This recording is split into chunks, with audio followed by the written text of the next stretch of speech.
Gaming NBS, episode 353, being recorded Monday, August 2021.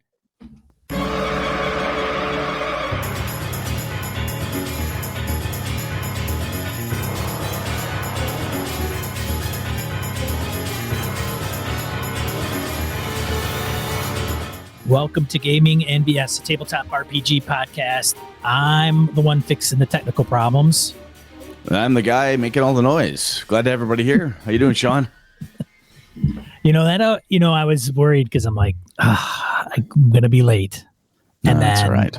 When you're late, shit hits the fan. Well, that's when everything piles up. It doesn't pile up when you're like, I got hours. Right.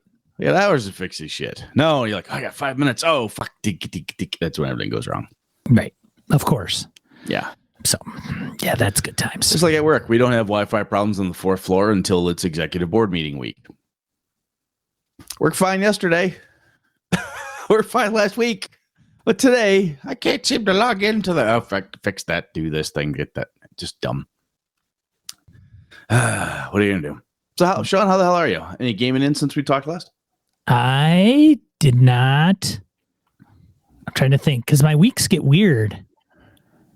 What with all the mescaline you do? Right. No, I'm kidding. I'm kidding. I played Cyberpunk after we recorded the last one. I was going to say, I thought you did. I seem to remember some tweets. Yes. So that was good. It's getting a little kooky. We're at a concert. I tweeted some of it. We were Battle of the Bands, 4 bands. Right. We were one of them. Yeah. There's like some strife in another band. Might be it is the new Red Edition. It's, something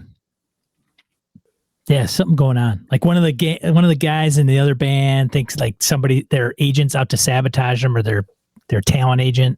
It's okay. I don't know. It's getting nuts, man. Are you having fun though?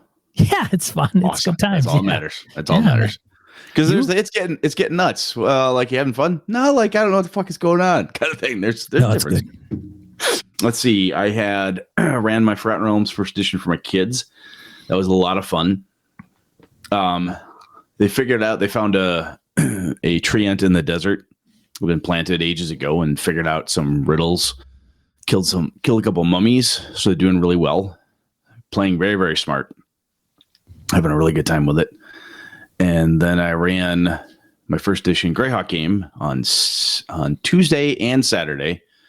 So I ran Tuesday, the guys did a lot of deep diving into the great city of Gorna in the Grand Duchy of Jeff because it's about to be under siege by giants.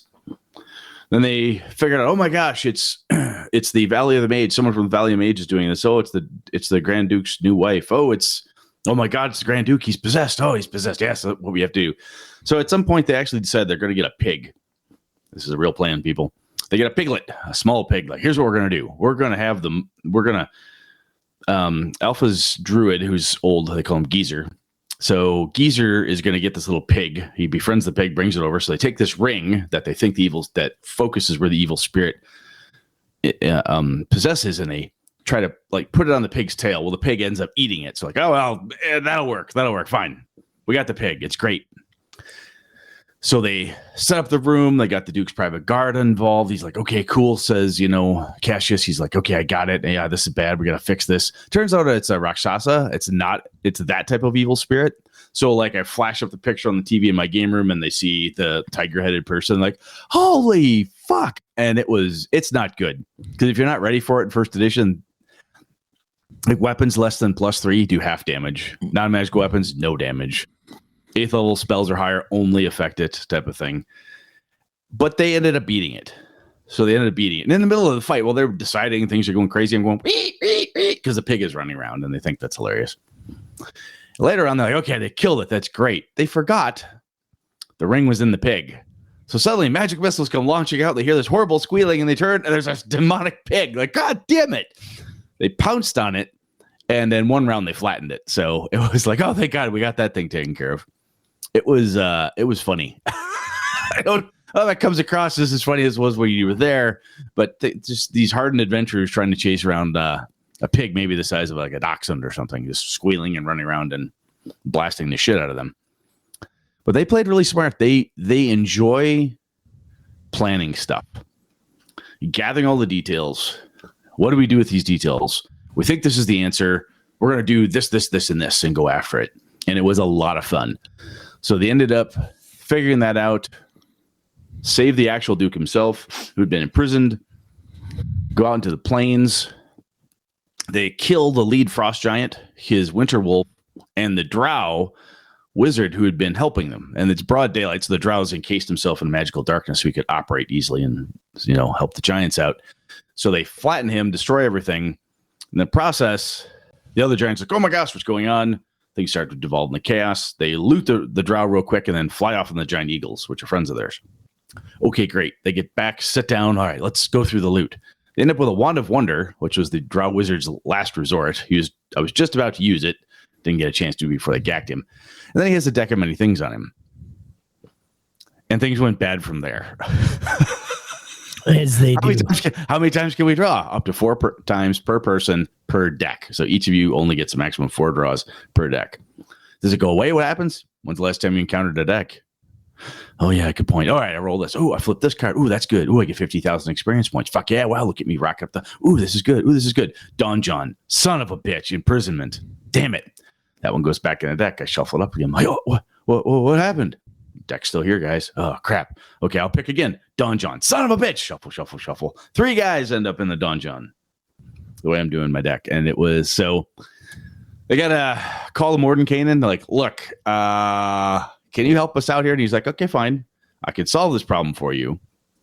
But 2 things. 1, you owe me like a quest. I got a job, a very serious job I need you to do over in the Duchy of Ernst. So you're going, in the middle of the continent. I'm taking you out of here. And 2, if you keep fucking with that deck, I'm not helping you anymore. All right, fine. So they get back. What do you want to do? We draw again. Zave's character ended up, all of his magic items were stripped away. He lost, I think he didn't lose a level, but he lost all of his magic items. He lost like 1 or 2 points off his intelligence. So he's down into single digits. He had the worst fucking luck. Just terrible. Well, they all completed their draws, and now they have a deck. So they're trying to figure out what to do with it. So what do you do with a deck of many things? Well, once it's been used, it didn't disappear on them, so they still have it. Sure. And they're trying to decide what's it worth. Can we sell this to somebody? I'm like, you probably could. You could find some wizard or somebody who wants to research it or buy it off you. Yeah, absolutely. So they're not quite sure what to do. But they're on to the next phase of the adventure, so it's pretty cool. I haven't had a deck of many things in a long, long time. It was a blast. It was a lot of fun. Fantastic, man. Those poor bastards. I knew they couldn't not do it. It's like putting, bacon in front of your dog and saying, now I'm going to turn my back. I'll be back in an hour. Don't you eat that. The dog's going to eat the bacon, man. That's exactly what it was like. So it was fun. Other than that, nothing else. That's about it. You good? Ready to move on? Yeah, let's announcements.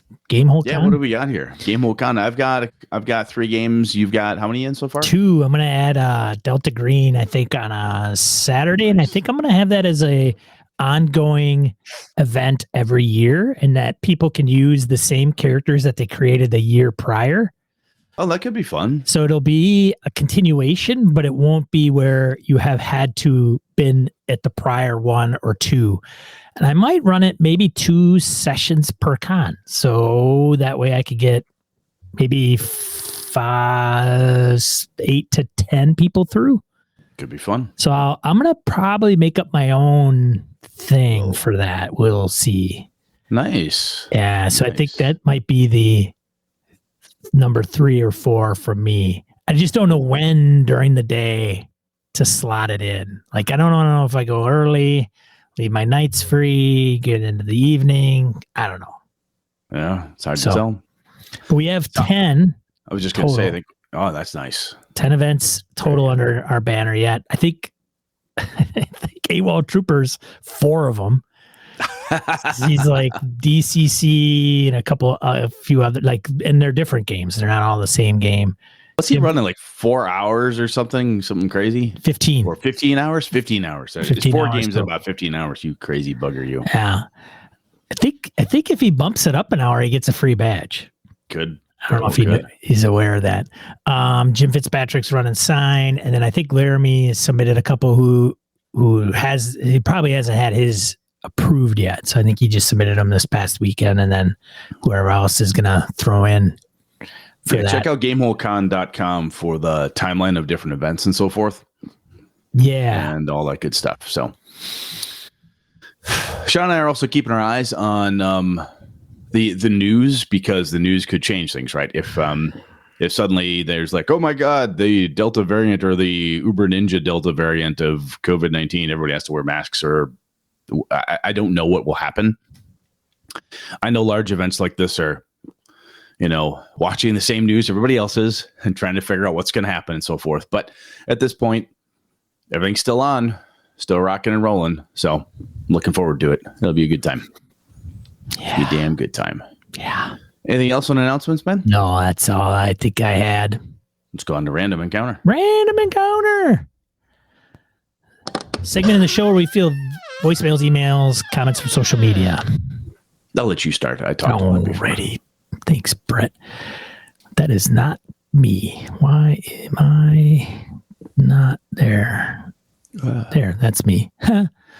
Isaiah comments on player feedback on our forums. Says the social contract stuff Sean mentioned in the episode covers our social behavior toward each other as well. What kind of jokes are okay, how to handle in real life arguments, what is acceptable or not regarding substances, what topics are not okay in real life politics and religion or others. I don't tend to have these conversations with people at my table, but it may be worth the effort when doing a campaign to keep things constructive and fun. With the analysis paralysis, because somebody mentioned that there's the staller or somebody that takes too long. Yep. I think Edwin mentions this a little bit. With the analysis paralysis, I have a very long post. Please be patient. One is just to set a timer, and if the decision is not reached in time, either nothing changes, the spotlight moves to another player, or in the case of a party-wide paralysis, the GM gets the initiative with a random encounter, hazard, or some other nastiness. A flip side to that could be offering a benefit to making fast decisions, whether they work perfectly or not, getting a few XP for being decisive, or finding some loose gold because you decided to open the trap door without debating every possible outcome could be a way to encourage the opposite of analysis paralysis. I would say, like, some people give bonuses. Like, if you can act like right away, you're going to get a +1 every time, or +2 in D&D anyway. That's good stuff. We actually, just as another quick aside here, we actually got into a political debate / friendly argument that got mildly heated at the start of my Greyhawk game on Saturday. Oh, really? Yeah, it was like one person thought it was a little more totalitarian. Somebody thought it was not. So a libertarian perspective versus this perspective versus somebody who voted this way versus other people who think this stuff. And it was, as usually what happens is I look over at Alpha, who's drinking a beer, looking at me going, I see Brett's doing his job, policing the group. Everyone's paying attention. He's going to stop it about now. Oh, look at that. He stopped it. I usually let him go for a while. Everybody gets along. I make sure everyone says their piece. I run it like a corporate meeting at this point of contentious ideas, and I call an end to the meeting, and then we start the game. It's like a commercial break. Like you're very much. You're just like, it's probably about time this ad ends. Yeah. Boom. Yeah. It was actually kind of funny because we ended up rolling back into it throughout the game. We used there was weird callbacks to the argument, and everyone thought it was funny. As I've said before, we've known each other for 20 plus years, so it's easy to say things that we don't all agree with, but nobody takes it like heated, angry, personal. We get passionate about things, but we're not like hating each other after the fact. Anyway, carry on, sir. This approach can use a real world timer, or just your judgment, but communicating the penalty / reward clearly is key.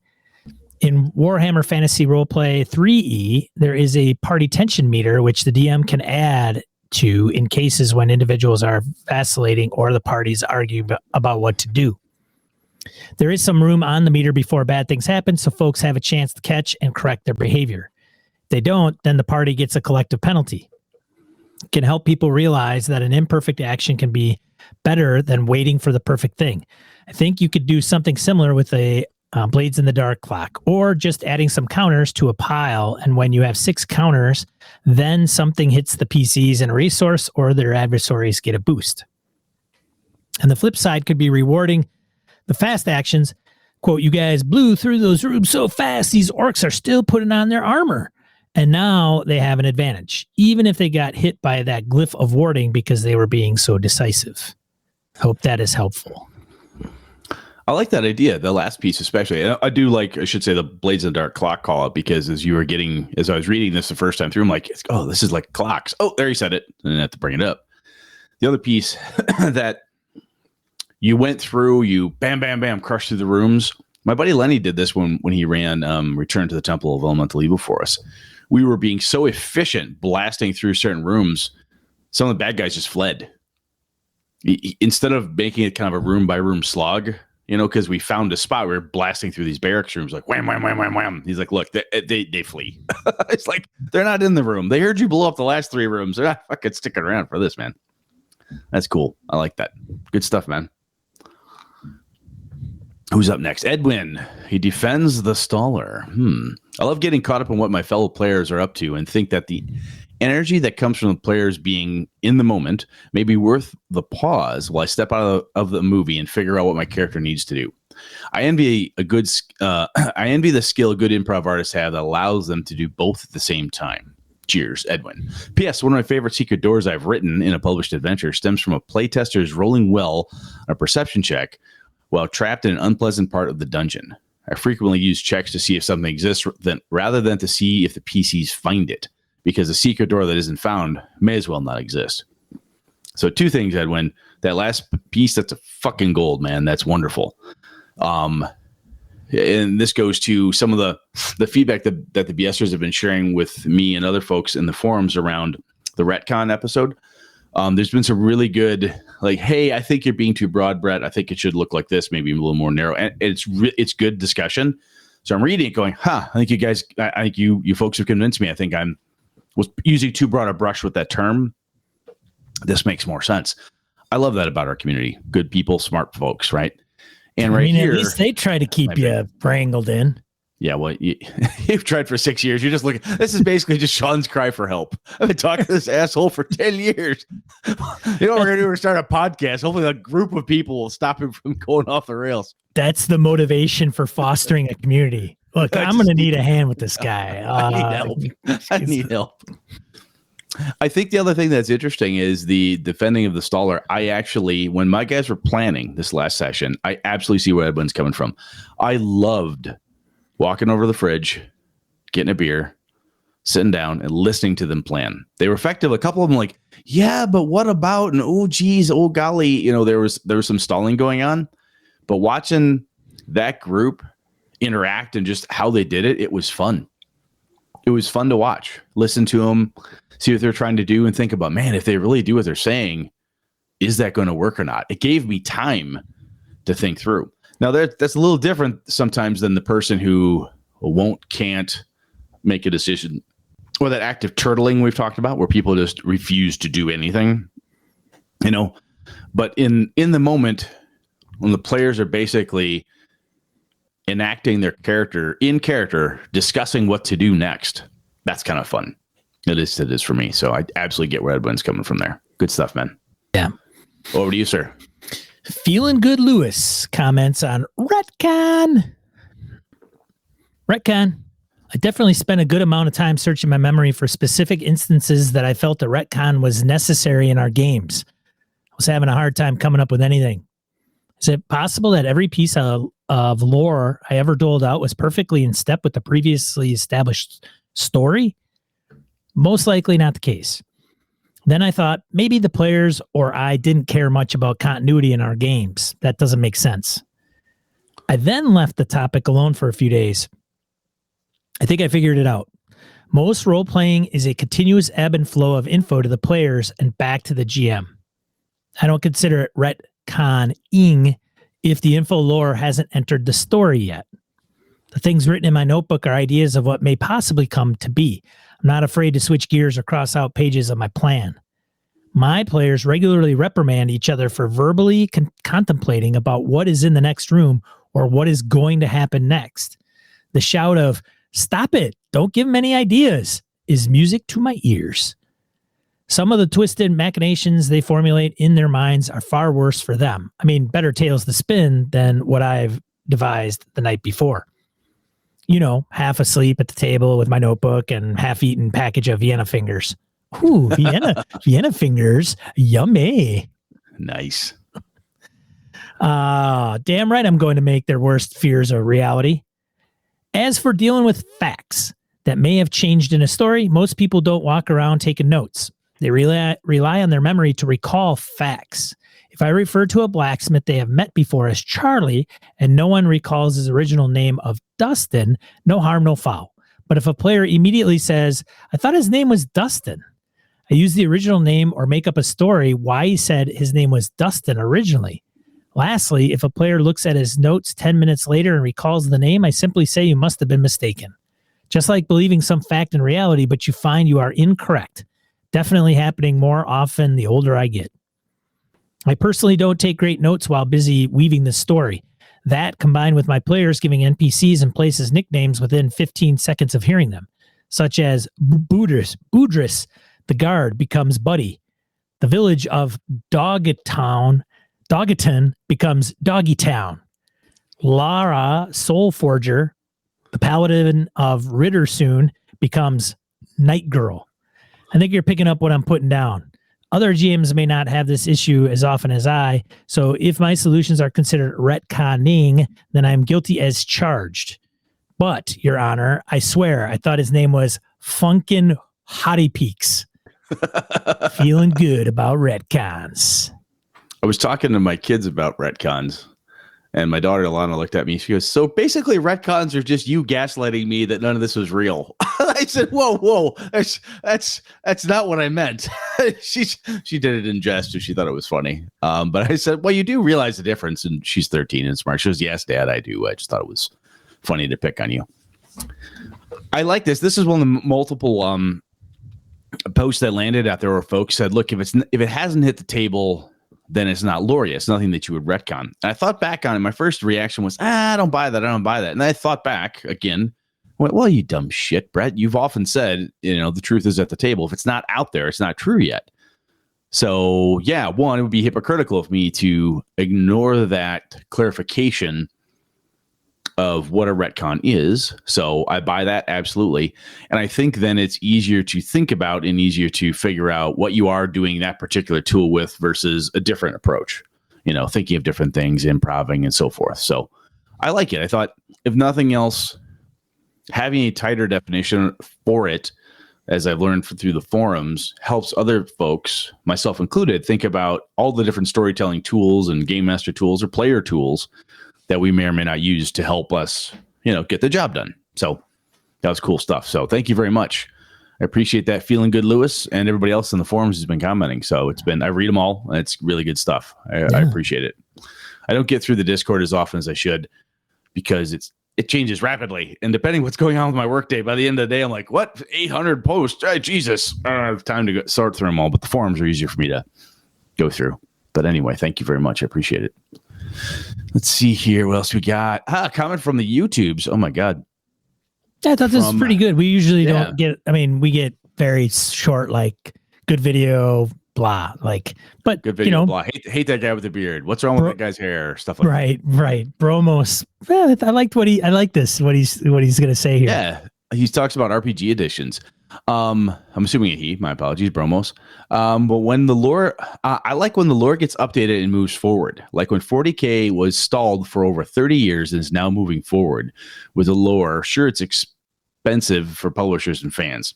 Yet at the same time, people are going out to buy new shoes before their other bear gets a hole in it. But who cares? I like that. I actually like that connection. Same as buying new tabletop RPG editions. 5e is basically BX meshed with 4e rehashed and moving the Forgotten Realms lore forward, which is cool. I've been taking 5e inspiration to hack my own edition, combining OE, BX, BECME, AD&D, 2E, 3.5, 4E, and 5 together with some awesome ideas from OSR bloggers and ideas of my own, what I would like to dub 3 D&D Ultimate Edition, D&D UE. I would like to dub yes. The D&D. I like it. D&D UE. Streamlined core rules, but still able to hex crawl, dungeon crawl, encumbrance, low magic, grittiness, hirelings, and horde stomp. I like that, man. There's something really cool that Bromos mentions there with the whole... I know some people... I saw a post about Dragonlance, and somebody, a very grognardy, aggressively, you changed it on me, how dare you, poster. At least that was the tone I took. Seemed pretty upset that they changed some of the canon for Dragonlance, something about Tabaxi or something. I'm like, oh, interesting. I've been paying very little attention to it. Much like a lot of the stuff that changed with Forgotten Realms, I pay very little attention to because I have enough of my own Forgotten Realms lore and my first edition, second edition stuff. I still haven't gone through it all yet. I have so much stuff, published material on the shelf, things I've done myself or with my friends. I don't feel the need to follow somebody else's continuity. But I could absolutely see, like we mentioned here with the 40K, it was very much the same. And then they finally advanced the storyline. That could be pretty cool. And the whole concept we've talked about before of built settings and all that stuff. And again, I'd be a hypocrite to say otherwise. I mean, I built Avalon and sold it. It's a setting. If I advance the timeline on it, at some point say new edition post this apocalyptical event, well, that's some people may be like, oh yeah, I don't give a shit about that post apocalyptical event Avalon. I still like my Avalon because it's what I've been doing, and I have my own idea of what the end of the world would be like. I don't need that idea. Totally legit. But I like that kind of, I like that approach. I think that's pretty cool. You good there, man? I am. I thought it was kind of funny. I'm like, hey, is that new edition you're going to come up with? Is that D and do? Or D do? D and do. He's like, yeah, I gotta brush up on the marketing piece and branding. But I like it. Yeah. All right. Thanks for everybody writing in and contributing. Yeah. Much appreciated. Whether you opted to write in or not on our forums, I just take it right off of there anyway. Everybody should know that. So, anyways. Push it in a public forum. It's your own damn fault. All right. Let's get into the main topic.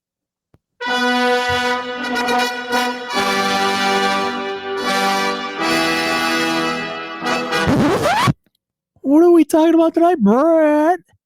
Well, this is something you and I have been talking about off the mics, or you've chatted on Saturdays about, and when you have the real show, because this is just your warm up for Saturdays. Whatever. I'm kidding. I'm totally kidding.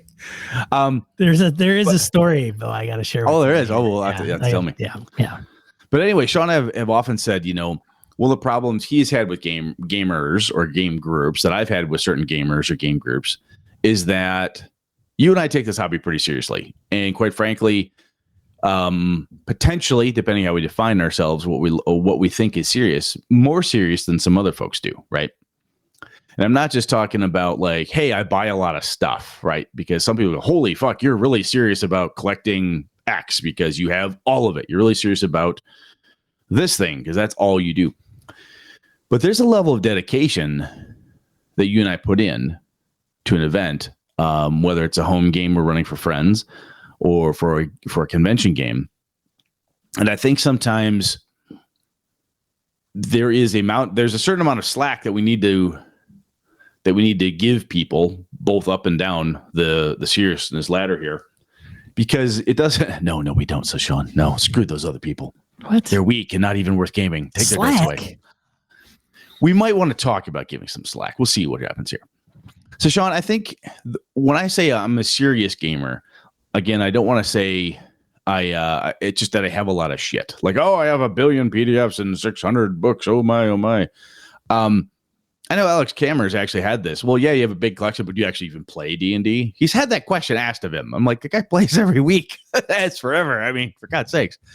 But when you hear from somebody that they're a serious gamer, or they're very dedicated, what does that ring in your head? Does it give you not the look and feel of the person, but what does it mean to you to be dedicated or serious about it? The look of the person. Yeah, somebody who's in high school has a fuck ton of free time and doesn't have a day job, right? I have a video of myself and an old friend of mine going to Gen Con, and he's like, it was like, I don't know, the first Gen Con we went to, the first one that was in Indianapolis, but I was videotaping. Yeah. When they had videotape, not like actual tape, not digital. Yes. And he was saying something about the average gamer, like what he was describe the average gamer. I go ahead, Randy. And he's like, he describes him. He's like, yeah, see, just like that guy. Anyways, nice flashback. The question. So someone says I tell you, hey, I'm a pretty dedicated gamer, or I take it pretty serious. What do you think about that? Well,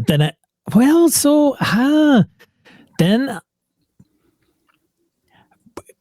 seriousness always brings a mind to not.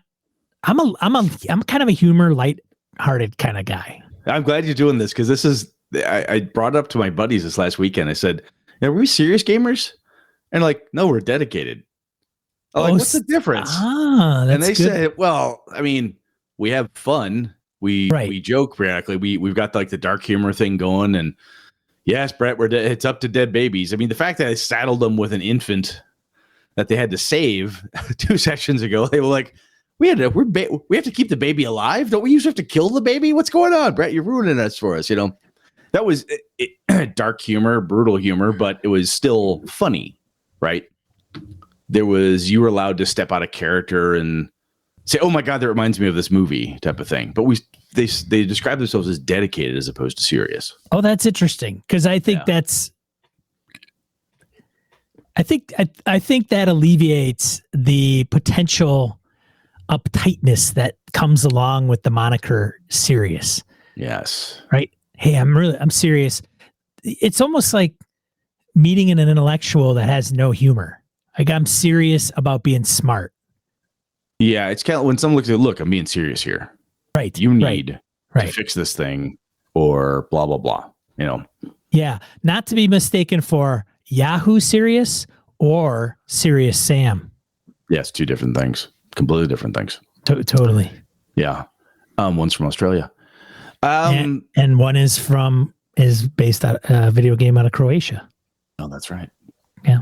So there you go. Anyway, I think dedicated is a good one because when I talk about serious or dedicated gamer is a regular gaming group that you make time for, right? This comes down to your life schedule, what you're willing to make time for, the fact that you show up ready to play, you've done the different shit that we've talked about, right? You're there to play the game, you show up ready to play, you got your dice, your paper, your books, whatever it is you got to have, you show up ready to roll. I think that's different than what you and I often dub, or other people have dubbed, like the casual gamer, the beer and pretzels person. And they show up and they're like, can I borrow a pencil? I didn't bring my dice, my notebook. Sometimes that's just forgetfulness or whatever. But there are other folks that we've talked to. They're like, they have like a yearly D&D game. I'm not shitting you. I've met people who do this. Yeah, we play D&D once a year. Really? Yeah. It's like the person I met happened to be a guy, and he said it's a guys' weekend thing where they get together with a bunch of high school people that are still buddies. They get together and they play D&D and board games 1 weekend a year. That's like their cut loose time. They have a lot of fun doing it. Like, oh, cool. High school friends, like old high school friends, old high school friends. I mean, it sounds like they get together with hix school. High school kids? No. These old high school friends. Yes. Good correction. So, a bunch of middle-aged guys that go, hey, yeah, we get together and we just kind of have a good time, eat some pizza, play games, and, kind of catch up. We don't get together that often. I'm like, oh, that's pretty cool. That's a cool medium for you guys to do that with. Sure. And when I heard that story, I'm like, that would drive me fucking bananas because I want more gaming. I want more scheduled events. I want campaigns. I want stories that last more than one evening and so forth. But I didn't tell that person that is lesser or weak ass gaming, right? Did you tell him like, oh, so you're not as serious of a gamer? Oh, I see your dedication scores are way low. Yeah. You're lucky I'm even talking to you at this point. Yes. Enough with that. You have just wasted 5 minutes of my time. That I could have been thinking about actual gaming versus wasting it with you. Right. You fucking dick. Yeah. Wow. Wow. Yeah. That would be. You just like to Now, hammer somebody them down. just tuning into us would be like, wow, Whoa. these guys are two Class A assholes. Exactly. Right? And we probably are. But so Sean, we were chatting about it because sometimes I found myself one time in a mix of folks I was gaming with, I used to work with. And I had a couple friends of mine when I first came down here to college. Down here, Christ, I'm back home now. I'm back in Wausau. But when I first moved down to Madison for college, no one cares about how I moved or where I moved. Go to school. I hook up with these folks. We start gaming. Like, oh, I got a friend who likes to game. Oh, I got some other people who like to game. And it became really clear that we're three of us who were organizing all the events, always showed up. The characters were interesting. They're biting into what Brett was running. They were really dedicated, really cared about it. Other guys like, I can't make the game. Yeah, well, I gotta leave early. Oh, sorry, I can't. Last minute, couldn't make it. Not call you at all. I forgot my character sheet. They weren't into it as much. They liked hanging out, having a good time, and kicking back with our friends, but it really wasn't a big deal for them. That was one of my first real experiences with what I consider a casual gamer. And at first it annoyed the piss out of me. I was really kind of fucking mad at him because like, you guys are wrecking this for everybody else. Oh my gosh, you're wrecking this. My buddy Jay at the time, and I don't know if I know Jay listens to us periodically, and I don't know if he'll catch this one, but I remember Jay and I having this conversation one time. He's like, well, you're running the game, Brett. Just make the game about the characters of the people who are always here. I'm like, well, yeah, duh. Because the other guys just don't give a shit anyway. They're basically, NPCs that people show up and randomly play anyhow. Fucking yeah, that's a cool idea. Yeah, let's do that. So for whatever reason, bing, first time that hit me. And when I did that, I changed my thought, and I gave I'll just call the more dedicated group a little bit more to chew on, and let the casual folks just be casual. They'd show up and go, wow, I missed the last 5 sessions. So what happened? Oh, wow, holy fuck. Dragon, huh? Man, I wish I'd made that one. What's going on now? Yeah, and then just fill them in and move on. Just treat them like extras in a film type of thing. When was your first time that you encountered the casual gamer, Sean? Was that in high school for you, or yesterday, or? Yeah, right. Yeah. Trying to think. Because I think most of the people that I've played with over the years are dedicated. Mm-hmm. I'm trying.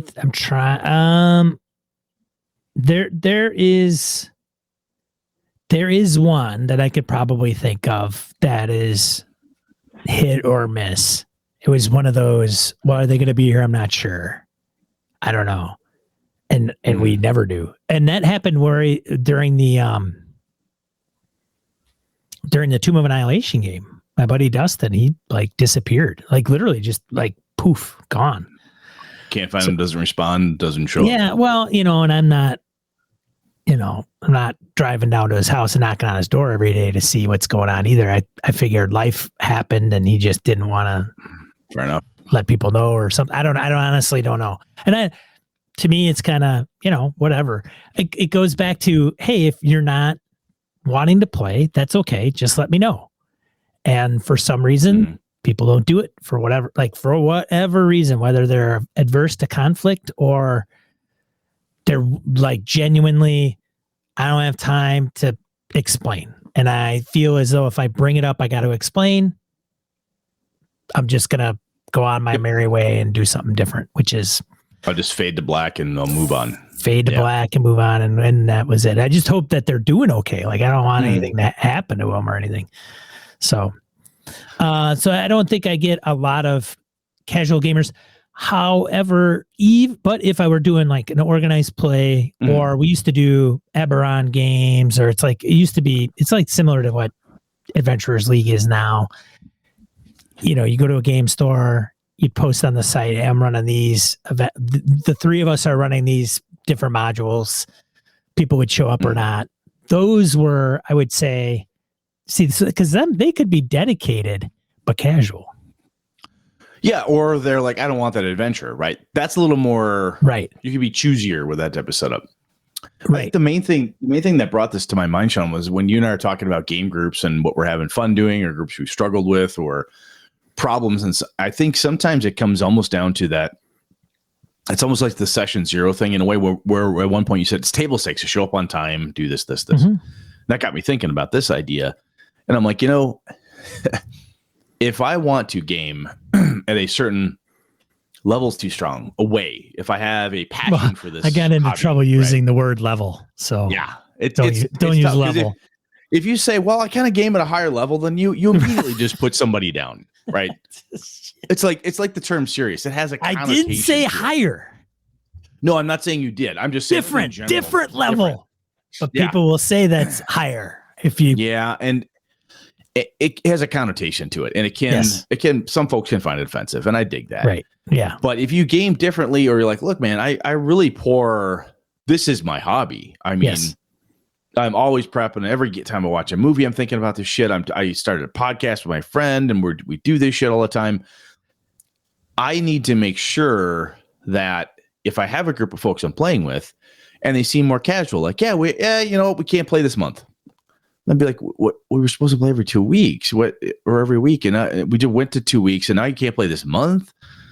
I got stuff going on, Brett. It can be disappointing. I got stuff going on. Yeah. Yeah. It's expectation setting, right? Yeah. I'm going to go and, I don't know, mow the lawn. Yeah. I'm too busy. I don't want to do your thing. I got to mow the lawn and work on my car. Yeah. I got a thing at work. I'm going to go. I got to go to work. Yeah. I volunteered to work. Yeah. I volunteered to work overtime. Then to play your game. I'm going to do something I absolutely hate and bitch about every week. Yeah, I have to do laundry. What? Why would you? What? Really? Well, exactly. My head is exploded. So what I'm getting at here, though, is that disconnect can be a big fucking wedge in your group. It really can. And I thought about it more, and I remember in my home group, I've had people come and go over the years, and one of the reasons that those who have gone is because they did not have the same dedication we did. And that was, look, we're going to game. For a while, there was once a month. Brett's coming back from Madison. We're going to show up. We're going to game. 8-hour session. Boom, boom, boom. We're going to do this. Now, then it morphed how we game, or how often. But it took a bit. There were some people who were like, well, I can make it, I can't make it. And finally got to the point like, look, if you don't make 3 months, you're done. We're not going to keep inviting you because the rest of us want to keep going. We still like you. You're a friend. There's nothing wrong with you. But if you don't have it's the same weekend, last weekend of every month. It's been that way for 5 years. If you can't make it, or you don't want to play anymore, say something. But anyway, that level of dedication, yeah, there's the door. But that level of dedication, if it's different amongst your group, it can be kind of a pain. Even from the player's perspective towards a game master, I have known people that are very, what I would consider dedicated gamers. They carve out a lot of time. They're always ready to game. They want to show up. They want to play. And their game master is a flake, right? Where that person who's running the game or supposed to be there can't show up, is always too busy, forgets the schedule, doesn't know how to, they're like, hey, I'll help you schedule stuff. We can do this, we can do that. And that person is just, and depending on the game you're running, that's the one person you got to have sometimes, right? That was one time. At one time, I forgot we were gaming that day, and the guys were like texting me. Remember that? Yeah. I brought it up on the show. Like, yeah. Hey, man, where are you? I'm like, what do you mean, where am I? I'm at home. Where the hell are you? Like, dude, you're supposed to be here running the freaking Tomb of Annihilation. I'm like, what? That's not today, is it? Oh, shit. Oh, fuck. shit, hell, damn. Hang on, I'll be there at 10. So BC says, so Sean is the casual gamer. I'm like, hashtag nailed it. And sometimes it's like interest wanes. People get interested in something, doesn't get interested, whatever. And anyway, the reason, it doesn't have to be a super long, involved conversation, man. But I just think the investment you're going to put in, the time and energy you put into a game, if you feel that the people around you don't give a shit, don't put in as much as you, or what, if you feel that there's a disparity for what's being put out versus what is happening around you. It's like that group project in high school where you're like, you motherfuckers, you're waiting on me to give you an A, you bastards. You know, it's like the old joke at my funeral. I want everyone who ever did a group project with to show up so they can all let me down one last time. Oh, snap. Yeah. But it's you can feel let down. You can feel like no one takes this serious. And on the other hand, if you're more casual about it, you're like, what the fuck? This is supposed to be fun. Right? And the fun is that weird piece. And when I say weird, I hope to God, if you're gaming, you're doing it because you're having a good time. It's fun for you. Because I have a blast doing this. This is the most fun I can have with my brain. I mean, I love this stuff. It's a lot of fun. And if you're not having fun, if it's this trial, if it's this tribulation, good grief. Hopefully you can figure out something to change it up. But some people's concept of fun is like, look, we play when we play. If we can't make it, we can't make it. And yeah, well, 3 of us got together. We figured, fuck it. We'll just advance our characters a little bit and then we'll catch you up later. You're like, yeah, but no one called me. Yeah, we forgot. Sorry, we're all over at Sean's and, a game broke out. What am I going to do, man? Well, you didn't call. Sorry. It's, or sometimes people are just, they're like, yeah, can't make it, whatever. And they just don't, and they legitimately do not care or see it's a big deal because the gaming fun versus rock climbing fun versus going hunting fun versus this fun or that fun is just different. They're like, look, I had an opportunity to go wakeboarding and I love doing that, man. I'm sorry, but I'd rather do that than play D&D tonight. That's fine. But sometimes other hobbies do get in the way, right? They can shut you down. Usually like around, Brett, he's going to go hunting in November. I'm going to go, what the WTF, man? And he's going to go, I'm going hunting. I like hunting. I go bonkers if I don't go in the woods. And I go, what the fuck is wrong with you? Casual podcast RPG co-host. Yeah. Then we'll have the annual fight that we always have.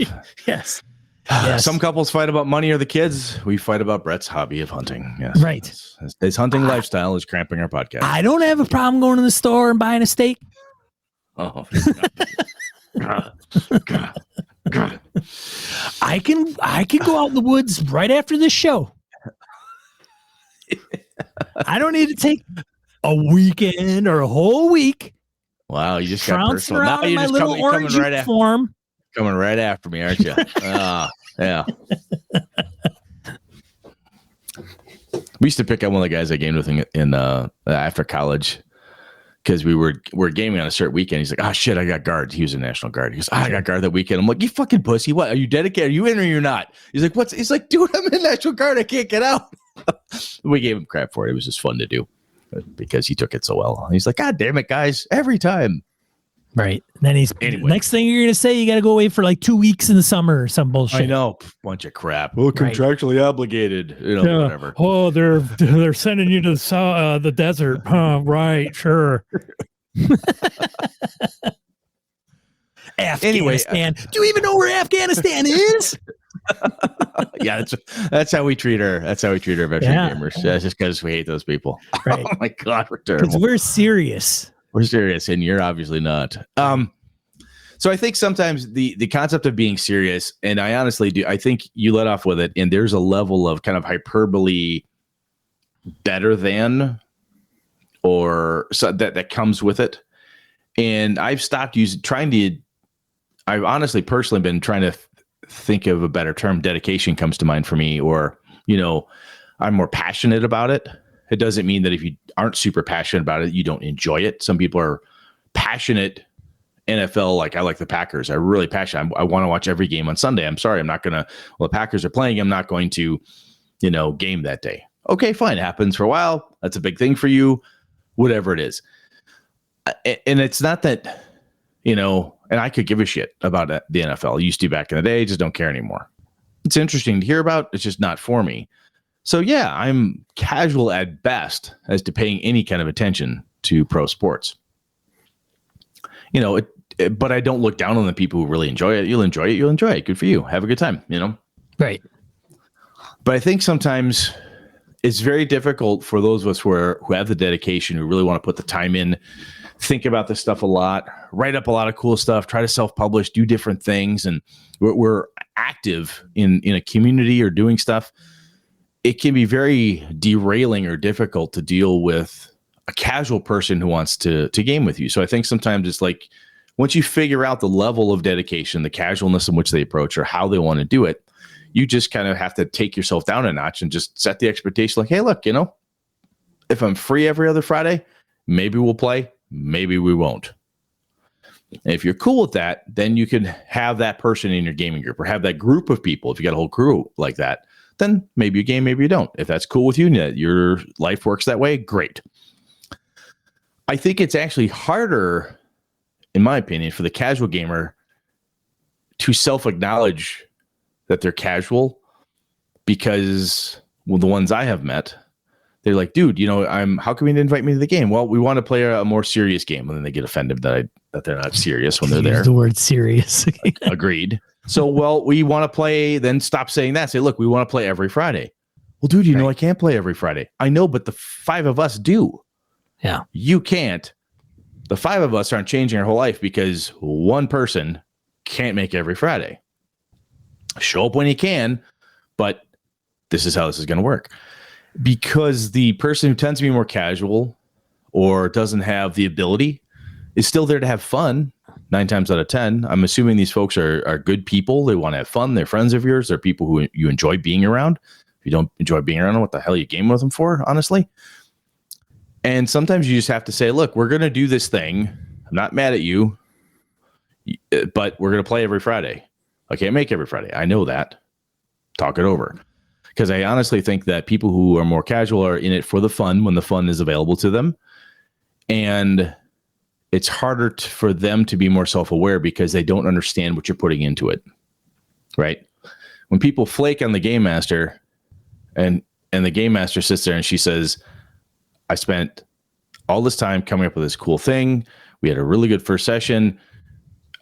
We all organized. We all scheduled this thing up. And 3 of the 5 of you just flaked out on me. It's very depressing. The person put a lot of energy in to do this thing. And yes, I do believe game masters tend to put more energy, prep, and stuff into games than players do as a whole. I have some players, though, that show up and they have made artwork.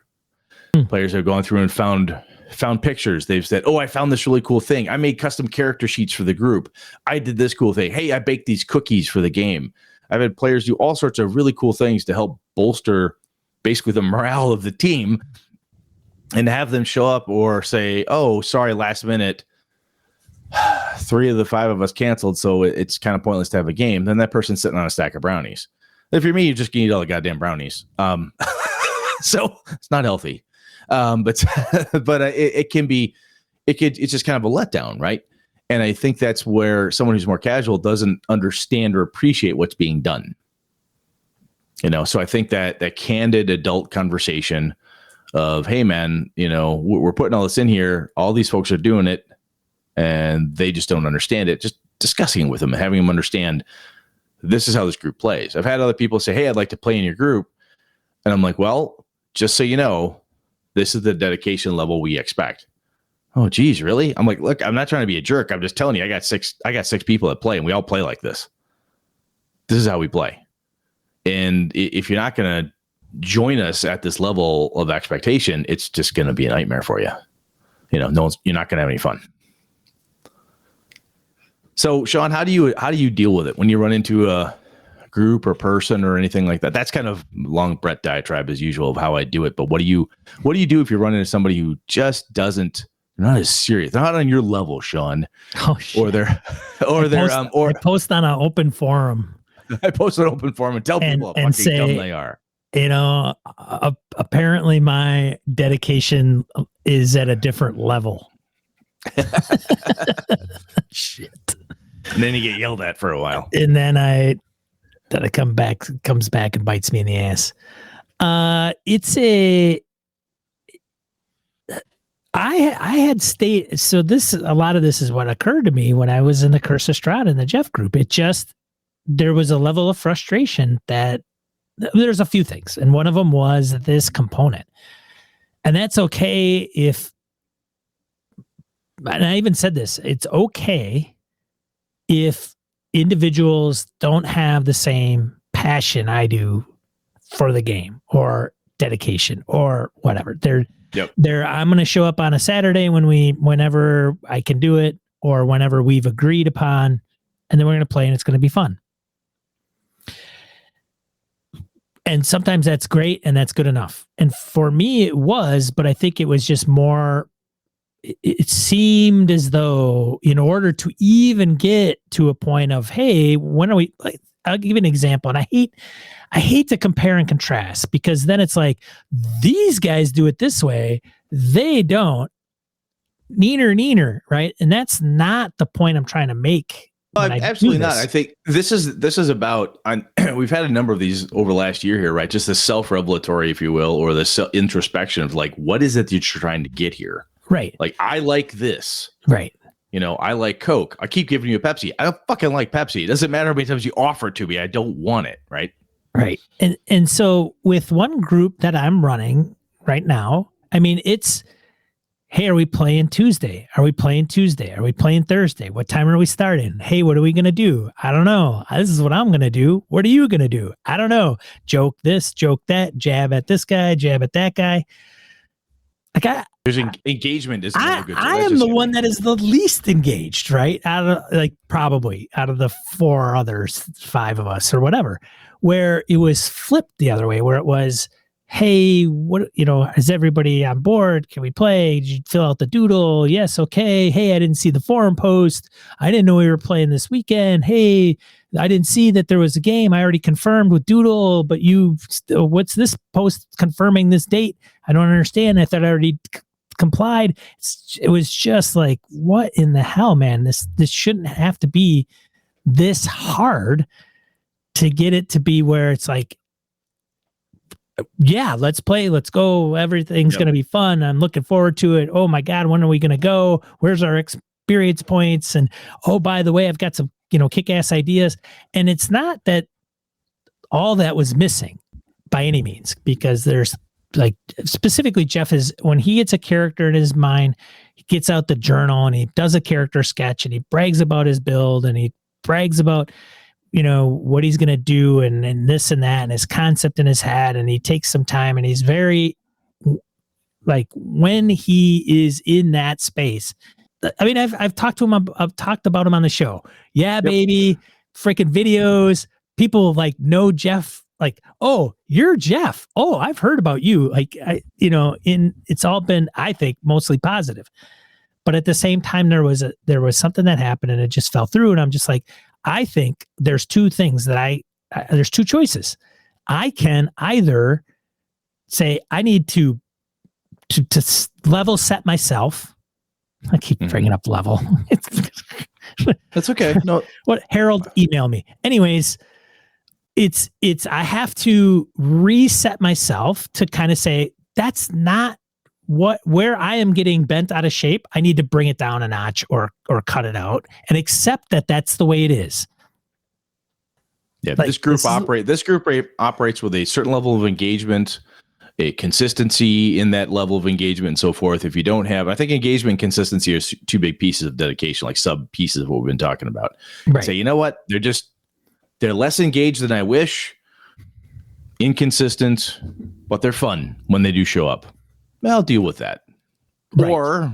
Or I got to move on. Yeah. Or they got to move on. And which case I think that is happening. And, me personally, I don't have any love loss. Like, I don't get into that.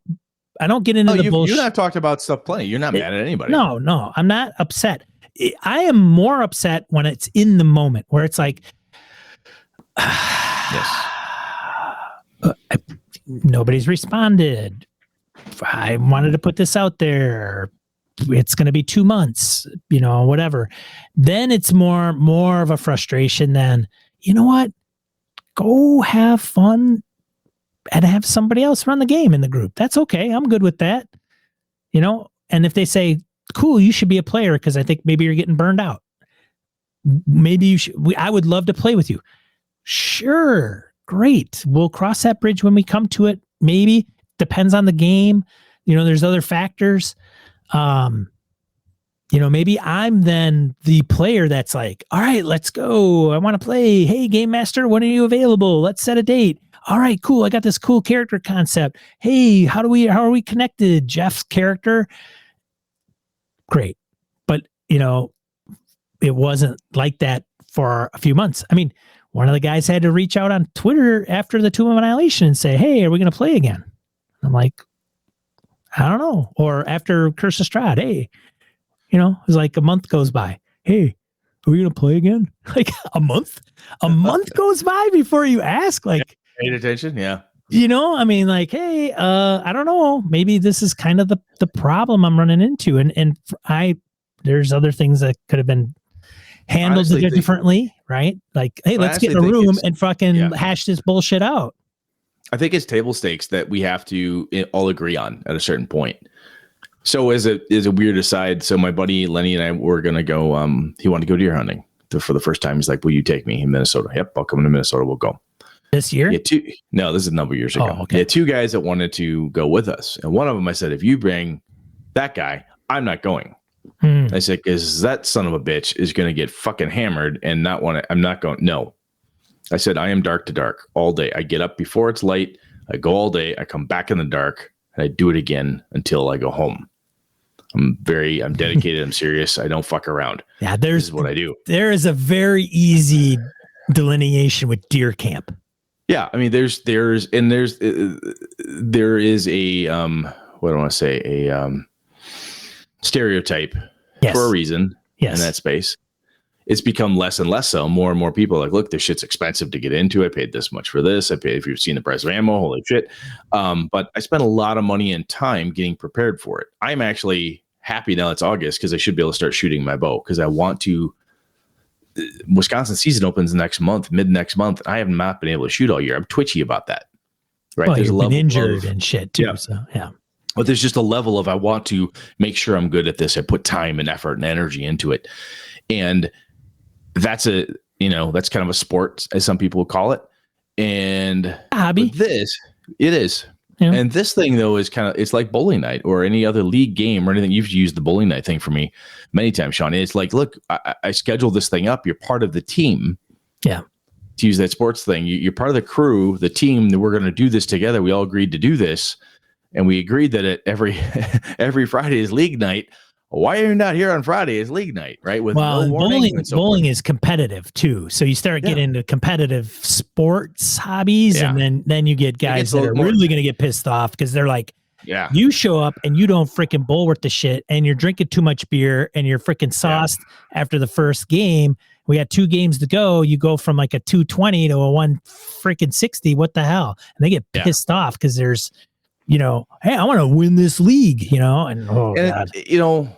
We'll say in RPGs, there's no winners, no losers. And I get that. But sometimes it's like, look, man, we figured you're going to be there. You didn't show up. The party died because we played without you. Right. Because 4 of the 5 of us showed up. You were the cleric because you said you were going to play the cleric. We were playing this type of game. We died, or we had to circumvent the adventure or do this other thing or whatever. It's not that it's competitive, but it is a team effort as a group of people. Even if you're playing a very heavy PvP, or joint type of storytelling event, it's still a thing that you chose a game, whatever the game is, that's suitable for X number of players, right? Whether that player, one of those is a game master and then the rest are only players, quote unquote. But you've chosen a game that you're going to play with this group. A specific composition. A specific composition of folks. And when people let you down or don't show up, or they show up and they just don't seem to give a fuck, or they're just not engaged. And so I think there's the dedication component. And as I said, while you were talking, I thought about the engagement and consistency of that engagement. And that's everyone has off days, nights, whatever it is. But there's those are pieces. And again, it doesn't mean you're lesser or greater if you're more or less in one direction or the other. But sometimes it helps you sort out your own expectations for what this is going to be like in this group. And is this the tribe for you or not? All of us in the RPG world, hopefully the decent folks, we're all one tribe of good, decent, solid gamer folks. Great. We're awesome. But within that tribe, there's subgroups, right? There's sub little sub tribes of us. So like, look, we want to play DCC twice a week. Somebody's probably doing that or more. I don't have the time for that because of my work schedule. They're pretty serious. They're very serious and very dedicated, incredibly consistent. And I would have to say, I can't be that for you. I still consider myself a dedicated, quote unquote, hardcore, serious, blah, blah, blah. But I can't. You're at a different level, Brett. I'm totally lesser level. I mean, there are literally people who are playing 3 and 4 times a week. Tim Jensen, man. I don't know if you're still listening to us, Tim. That guy. That bugger's like, when is he playing? Like right? 5 times a week, man. And it was like, God damn, he is devouring RPGs. And he had a campaign like you, Brett, like a huge 20-year freaking vampire game. Yeah. Yeah, he and I talked about that at one of the cons. Yeah. At a game hole one year. Yeah, he was. But it's all machine. It's all relative. You'll have folks who are like, so what do you do? Well, I'm a professional game master, and I what? Yeah, I run, X number of dozens of games a month. You're like, holy fuck. Yeah. You do what? Yeah, I play 3 to 4 times a week. I'd play more if I could.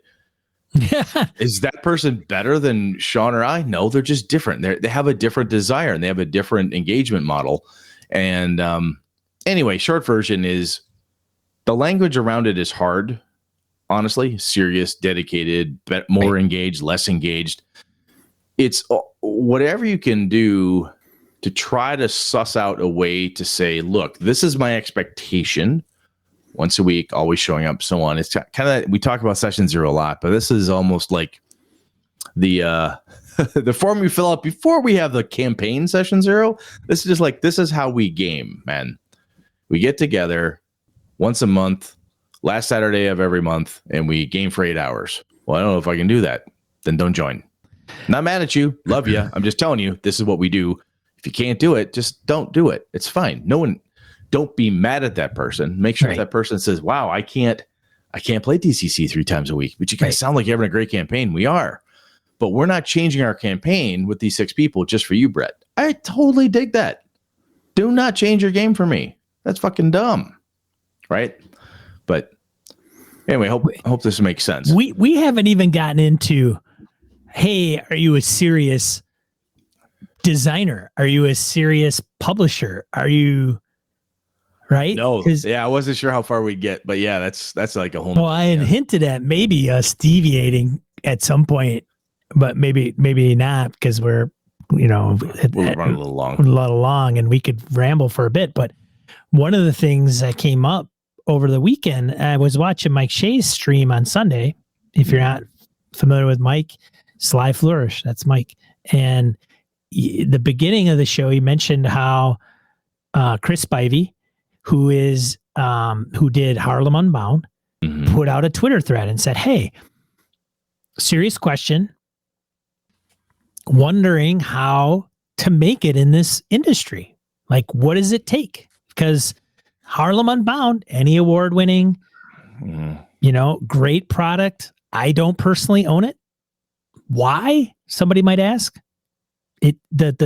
The nature of the game is just, it's not in my wheelhouse.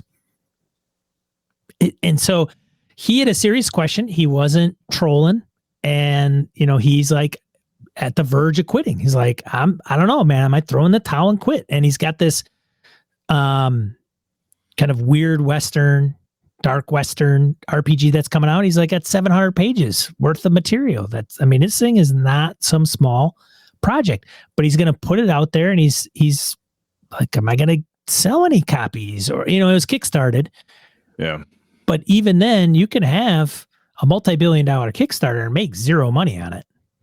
Oh yeah. If you don't do it right, the Encoded crew and I think did okay. I made some cash on it. My Kickstarter on occasion, I'll get enough to buy a 6-pack type of thing, or hey, I saved up enough, I can buy a new bottle of scotch. That's great. So or, hey, this is for arrows, Like Brett, he may not be as serious. Yeah, it's a passion project for fun on the side. I'm serious about it. Well, I feel I'm serious while I'm writing it, or while I'm doing it, or I'm working with Chris, or I'm going to run for you and Craig Shipman and on Third Floor Wars and stuff. So that sounds like fun. It'll be a good time. I'm dedicated. I want to get in there and do it. I'm not quitting my day job. Right. And it's funny. Some people will. I remember first year I ran EverCon, I got Ken Hite to come up as a guest. I thought, hey, this is Ken Hite. It's great. He's going to be in Wausau, Wisconsin. This will be fun. Big draw. Big draw. Turns out about a dozen people knew who the fuck he was. Nobody knew who he was. It was a weird. I'm like, really? I got gamers around here. I'm like, I've known all these people. You really don't know who I had. People got interested when I said, oh, he's a special guest. They went to his talk and they listened to him. Like, wow, oh my God, he did. They started buying stuff. Like, wow, this is really cool. This is kind of neat. But it wasn't like it was Ken Hite at Gen Con or Ken Hite at GameholeCon, where that group of gamers was more author savvy. I could tell you right now, if I said Harlem Unbound to 2,000 gamers at EverCon, I will guarantee you 75% or more do not know what that is or who he is. Yeah. It's a hobby industry, and hobby industries are strange. You know, something really big in the hobby is like the name, right? If there is in the hunting space, Winchester, Remington, right? Rifle companies. Right. Weatherby. Do you know Weatherby? Have you ever heard that name before? I don't, not off the top of my head, no. All right. So there's Savage, Thompson Center Arms. This. I can list a bunch off. Sure. I can list off 18 probably different companies that make 45 caliber 1911 handguns. Right. I happen to know that shit. Not a lot of people do. If you say, and it's tough to break into some of these spaces. It's really hard. It's really I'm also hard to not hunter firearm guy. Right. Yeah. I mean, it's just interesting within the RPG hobby space that when you get into it, there are so many nooks and crannies and niches within niches. Like if you're like, hey, I like shooting. I'm going to start buying a handgun because I want to do this. You'll get inundated with handgun info pretty soon. Wow. You know a whole bunch of stuff. There's always some weird custom gun maker out there who's doing something crazy. But everything in the RPG space, unless it's Paizo, WotC, everybody else is a niche little group. There are people who don't know who Pelgrane is. People who don't know who Steve Jackson Games is. They know they just don't. There's Pat Flynn, Smart Passive Income, big podcaster, been around for years, very successful entrepreneur. Mm-hmm. His podcast is great. He's on YouTube now and making a go at YouTube. I literally just watched a video of him briefly going into how to do something I can't remember. And it had to do with a niche within a niche. And that the money is that's where the money is. Okay. So specifically what he was doing is he made a food cart website, how to do a food cart. And he's doesn't own one. He's never had one, nothing. Yeah. And he built a small website and a business around how to do a food cart. Okay. One of the things that he did for research was he'd go out to food cart people and say, hey, if there was one thing that you knew before starting your food cart business, what would you have wanted to know? And then he used that and just leveraged it for putting it out there for everybody that wanted to explore, getting a food cart and doing a food cart. So when he was keep going. So he was talking about that and he was like, and then it was like, hey, how about, then there was another idea that he said about entrepreneurs trying to be an entrepreneur with kids. Okay. Because entrepreneurs have this like, you're young, you're ambitious, you work 80 hours and you have no kids. The obligations in real life may be lesser than if you had kids. That is the kind of nomenclature. So then there's people that would be like, hey, I want to be an entrepreneur, but I have kids. How do I do it? I check out this blog, check out this course, blah, blah, blah, read these answers and questions. But the thing is with the RPG hobby, there's nobody with a formula. There's no people try to help. Well, here's the thing with the RPG hobby is that say Chris says, hey, I'm niching down, right? I'm niching down. I'm doing Harlem Unbound. It's a Lovecraftian background called Cthulhu in Harlem in the 1920s, right? And Chris, for those are in the know, he's African American, and so there's a bend within that space. Yep. Mm-hmm. Okay. By rights, he would be, hey, that's niche. People would flock to it, and he'd make a lot of good money. The problem is that he's got to produce the book, and he's got to put in art, and he's got to pay for art, and he's got to put in time to create it Not that you wouldn't with a blog like my aforementioned examples, but that there's the demand. And I think with the food cart, you're hitting the entire world. Well, it's a consumable thing too, where you Right. use it and it's done. I need more. Right. So I go to you to buy food. I buy the food. I eat the food. I come back to you to buy more food. Right. I buy Harlem Unbound. I put it on my shelf. I own Harlem Unbound. Right. Does he follow a Critical Role path? I don't know. Is that a once and only thing to do? Other people try to do stuff. I don't know, man. It's a weird. So to say that Chris would not be serious is not right. To say he's not dedicated would probably be, speaking lightly, I would say. Oh, it's flat insulting. I mean, that dude is dedicated. He knows his stuff. He's very good. He's very dedicated. I think there's a level of success, and this is similar to other folks, where there's a level of success sometimes you may have to have. And I'm just talking about gaming groups right now. Like, if I want a game and I have a good time playing the game I like, and I want to play Middle-earth Role-Playing by Iron Crown Enterprises, I will have more success if I narrow my focus on what success equals. Right. So if Chris is looking at saying, look, I need to make $100,000 a year at RPGs, I do not want to have another job. I do not want my significant other to have to carry my insurance. I want to do blah, blah, blah, blah. I don't know what his success looks like to him. Well, how do you define it? Right. How do you define success? Right. How do you find when you've arrived or whatever that is? It can be very difficult. In a gaming group, you can say, look, I want to play this game as often as I can. I know there's only, and I want to play it in person at my house. I only trust and like 10 people. And of that 10 people, only 3 will ever play the game. Yay. I need to narrow my success criteria to 3 people play Middle-earth with me at my house with this rule set. Good. I'm winning. If Chris wants to make a living at it, I don't know what he considers a living, so I'm not going to ask him either. That's crass. Right. Right. But I don't. I think what's the other thing that's interesting is I don't know within that space if people are approaching it yet like an actual business. Is the real question, how do I become a freelance author? How do I author stuff that people will buy? How do I break into the top 10 book market? I don't know. I don't know that stuff. I don't know if somebody said, how do I knock D&D off the throne? I don't know. I don't know if anybody has cracked that.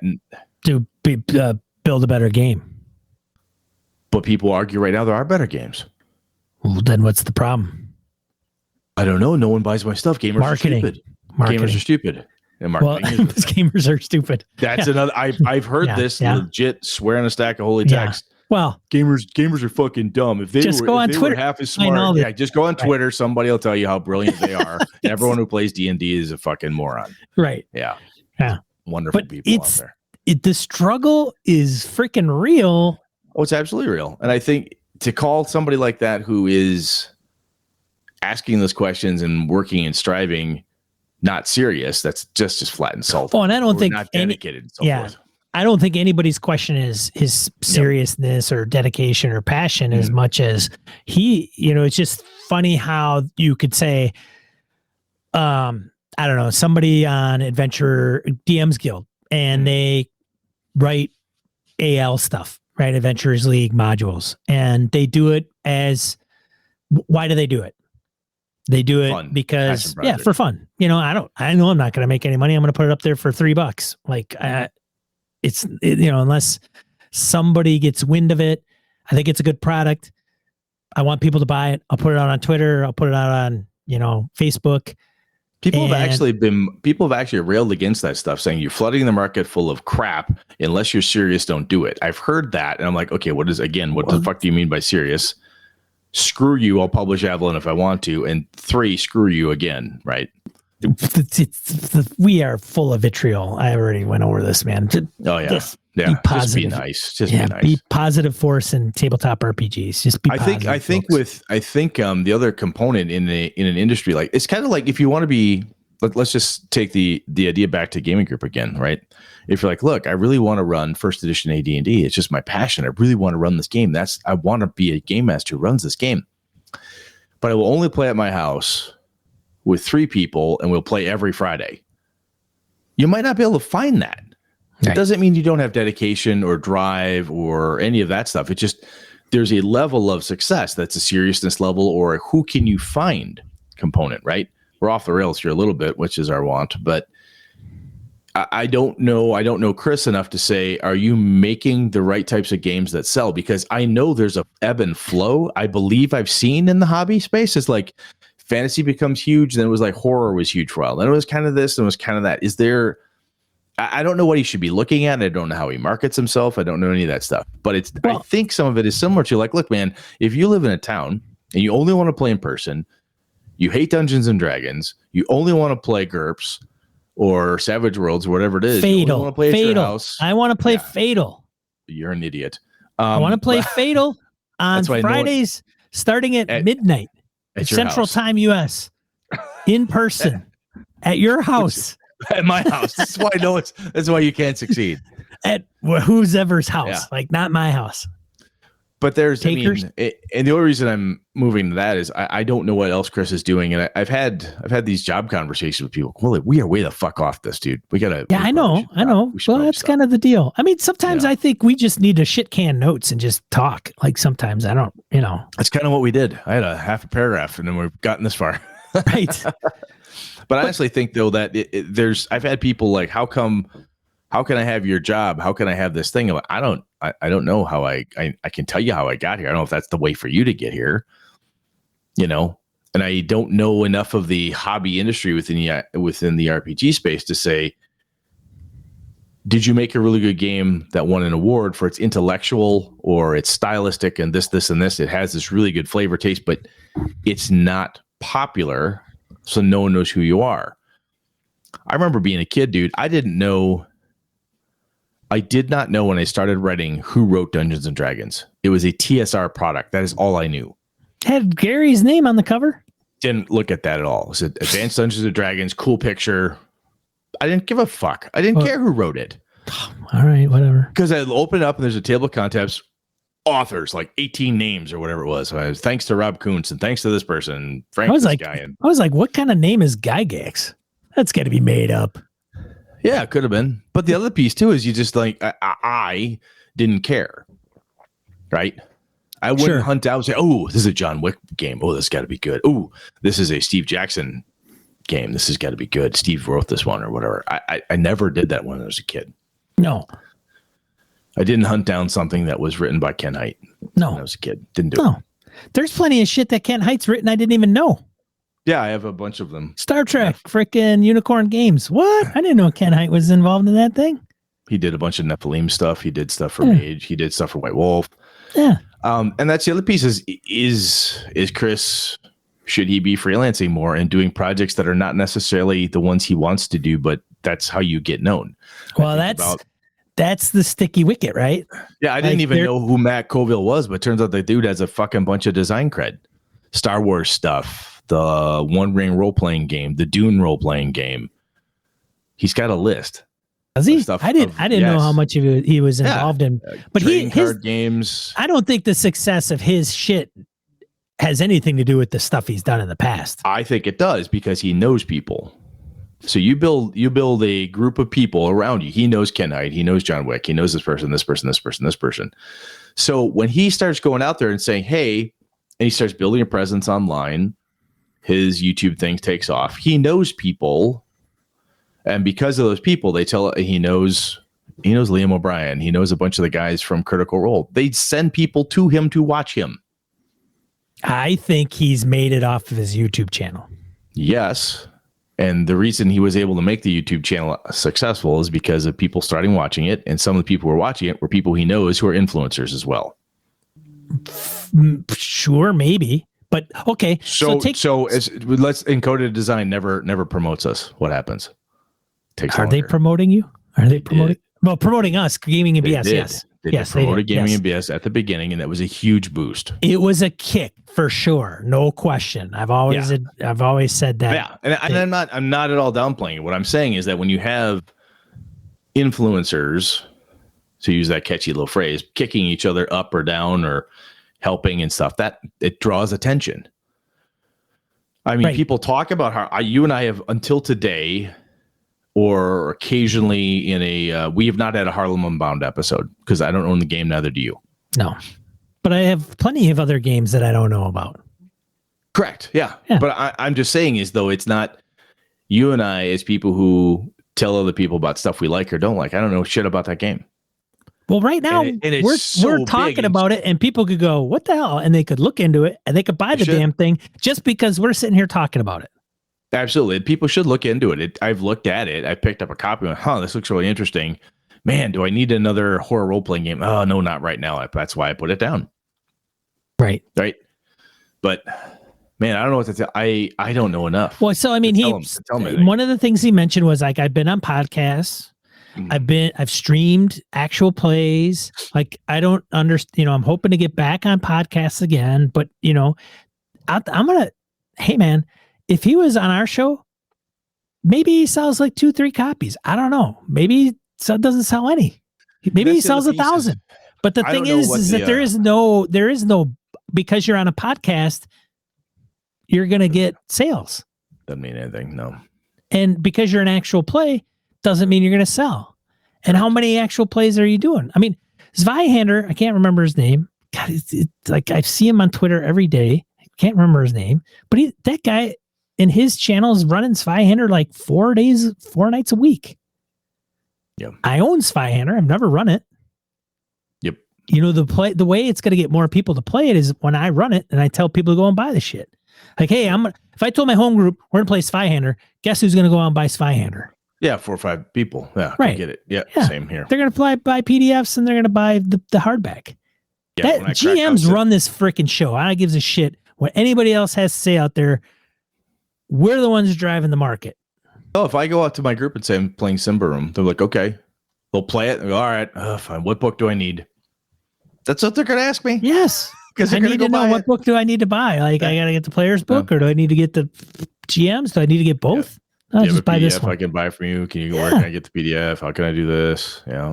So I think Chris is in a pickle because I think he obviously has the passion, he has the dedication, but yes, there's a lot of unknowns in that little thread, right? And by all accounts, the dude has the passion, the everything, the talent and the skill, right? By all accounts.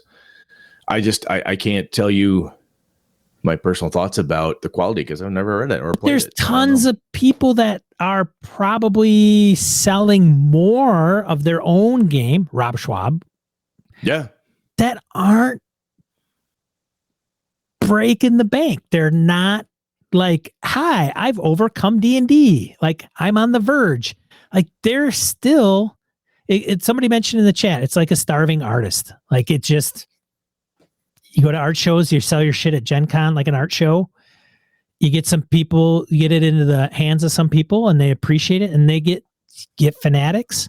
Well, Larry Elmore, Brom, Eastleigh, these guys, they do art for other things besides TSR, right? From even after a certain point, they start breaking away. They're doing book covers for other things. They're doing. Elmore did, what's the freaking video game? EverQuest. No, that was Parkinson. No. I thought it was Parkinson did EverQuest. Could have been. Anyway, fantasy artists work in other genres. They do book covers. They do posters for movies. They do design art. Alan Lee and somebody else did design work for the Jackson Tolkien movies. So sure. I wonder if he needs to take his skills and I'm totally unsolicited, dumbass white guy of the Midwest advice here, but maybe he needs to take his skills and write for Chaosium. Maybe he needs to pitch an idea to do a 7th Sea game. Maybe he needs to write something that's completely out of his quote unquote comfort zone to prove that he's versatile. I don't know. Was Parkinson, God damn it. Yeah, it was right. But I think I thought he did something with Pelgrin or Chaosium. I think he did with Chaosium. So regardless, but we get into, okay, I'm gonna get into the industry. And there's the seriousness of I'm going to do something, maybe not dedicated enough, or, I'm going to do it as a hobby because I like launching this stuff and I'll put my product like Brett's done Streets. He didn't do it to make $1 million. He's not going to, for fun. he has no ambition to be freelance guy or Rob Schwab. Well, it's one of those pieces where I look at what I have and what I do and what I can make in my day job. I'm like, I can't turn my back on that because I'm probably, to your earlier point, entrepreneur wise, I'm too old and too tied down. I'm not. I'm not doing it. No way. I can't take that risk. I'm way too risk averse in that space. Just can't do it. I am listening to So Good They Can't Ignore You. Why skills trump passion in the quest for work you love. So a couple of back-to-back, the other one was it the why one? I keep messing up the damn titles. Start with why. But this one, so good they can't ignore you has something to do with, hey, okay, so you have a bunch of passion. Does that mean that you're going to get the job that you love? And is that going to, so this book ends up going into some of those details. And I'd like to think that if you see some of the individuals that do become successful in the role-playing game hobby, I think there's some nuances that you could see take form. Monty Cook has been in this freaking hobby since he was like 20. Like I'm writing shit. Sean K. Reynolds, I'm going to start writing shit at 20. I'm going to get published and I'm going to freaking slave away in the industry for a long time. Sean Merwin does it full time. Baldwin Games guy. I mean, Sean Merwin. He helped me with Avalon and whatnot. He's a good dude. Does a lot of different stuff. Does a lot of I think Acquisitions Incorporated was part of that D&D book that I think he helped do that one, and just he's done a bunch of stuff. And sometimes it's like the so good is that you have to do more. People will go, wow, that product you made was good. I need to see more product. And that's the tough part, right? And a lot of them have come through the D&D space. Yep. A lot of them. And so if that's the 500-pound gorilla. If you make a D&D product, for WotC, it's going to sell because there's WotC's title on it. And if you're good at it, though, people will rave about it and so on and so forth. Anyway, I don't know, man. He's in a pickle. I don't know enough about where he's at or what he would define as success and what he wants out of it, but I don't know. Because I've heard people say, I want to make it in this thing. Like, what the fuck does that mean? Well, I don't know what that means. Yeah, there's a whole lot, like I said, there's a whole lot of context that needs to be kind of defined. I got to unpack all that. But being on the topic of seriousness or dedication, passionate, whatever, those things, there's also a component of that in trying to become a professional designer or developer within the hobby. And this hobby it's a finicky beast, man. Like it's got weird ebbs and flows. Mainstream is not role-playing games. It's just not, still to this day. It isn't. I don't know what's another big hobby that makes tons of money. More people play video games. I'm pretty sure if you ask guys like Dennis Detweiler and other folks who have been in the video game industry, they'll say the companies make the money, the people get fucked.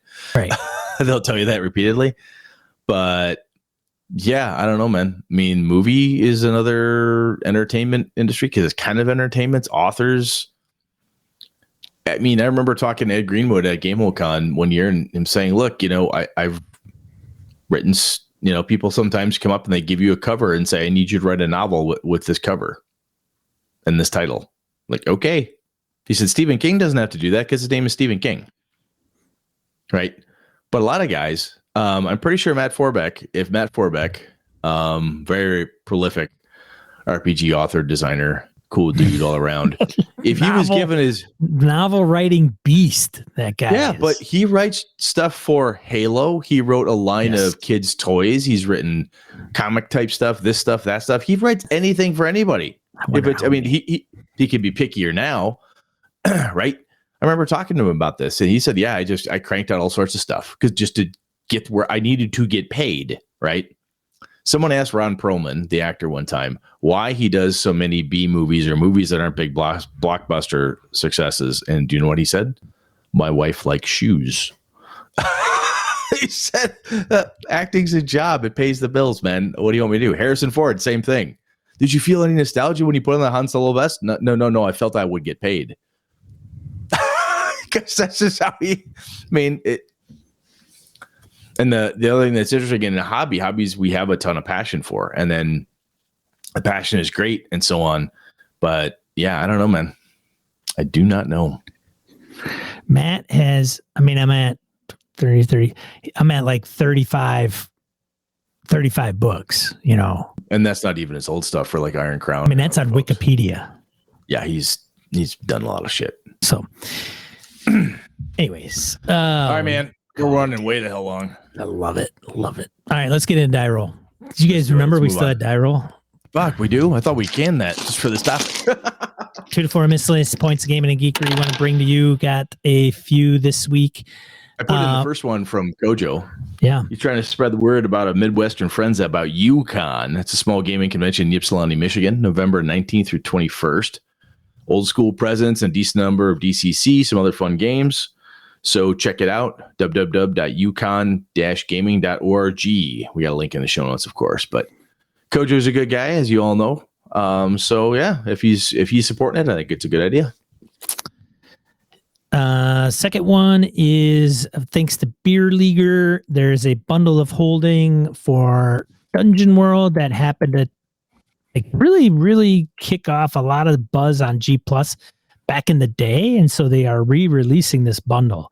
So if you remember it and didn't get in on it, well, now's your opportunity. So it's not Dungeon World specific. It has some derivatives of Dungeon World. So check it out if you like Dungeon World. The third one, European Folklore Bestiary Kickstarter, has 19 days to go.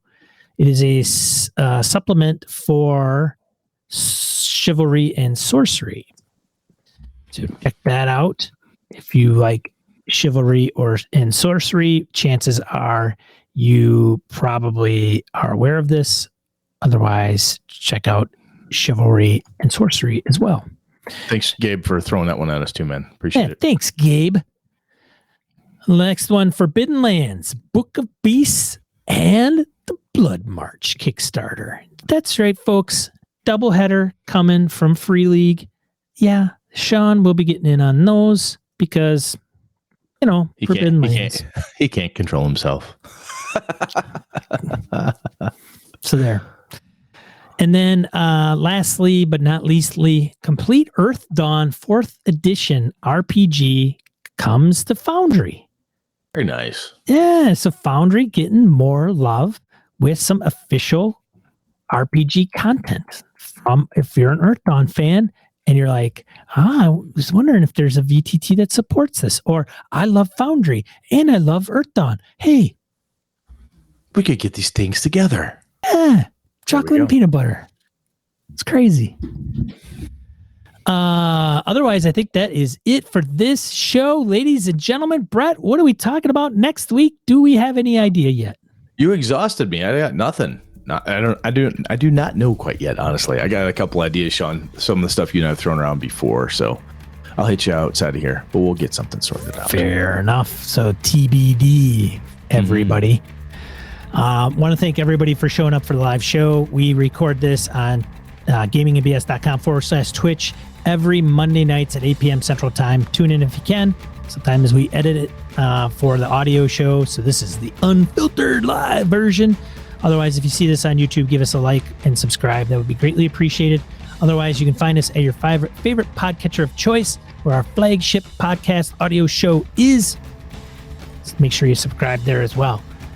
Otherwise, I am Sean. And I'm Brett. Good night and good game and all. This has been a Litterbox Studio production.